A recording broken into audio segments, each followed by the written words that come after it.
রাগের মাথায় একমাত্র তাকে যাতা বলা যায়, যাকে নিজের থেকেও বেশি ভালোবাসি, আর সেটা আর কেউ নয়, আমার মা। বাড়ি ফিরে সবার প্রথমে প্রশ্ন, মা কোথায়?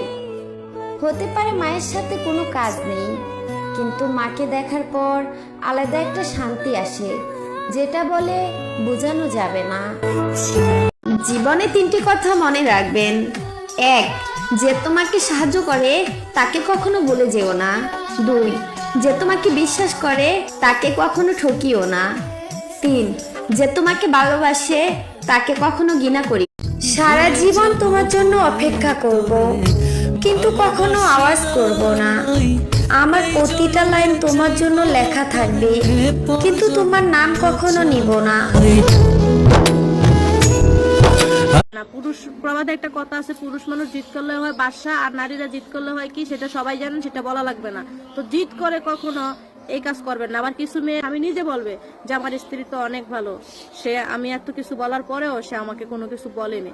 পুরুষ মানুষের একটা দিক হচ্ছে তারা কষ্ট পেয়ে হলেও নিজের পরিবারকে ভালো রাখার চেষ্টা করে। তার স্ত্রী যেটা পছন্দ করে, তার সন্তান যেটা পছন্দ করে, সেটা সে দিতে অবশ্যই বাধ্য থাকে। কিন্তু সমস্যা হচ্ছে যে সেই স্ত্রীর সন্তানগুলা তার টাকাগুলাকে যখন অথজা খরচ করলে, কিছু কিছু আপুরা আছে যারা বিয়ের পর স্বামীর পরিশ্রমের টাকা এমন ভাবে খরচ করে যেভাবে চুলার মধ্যে পাতা দিয়ে মানুষ রান্না করে সেম এভাবে খরচ করে। তবে হ্যাঁ, বিবাহিত আপুরা খরচ করার সময় ভেবেচিন্তে খরচ করো, কারণ তোমার স্বামীর মাথার ঘাম পায়ে ফেলা টাকা এটা এমনি এমনি আসে নাই। অনেকে আছে যে বাবার বাড়ির টাকা খরচ করতে চায় না, কিন্তু স্বামীকে বিয়ে করার পর স্বামীর বাড়ির টাকা, স্বামীর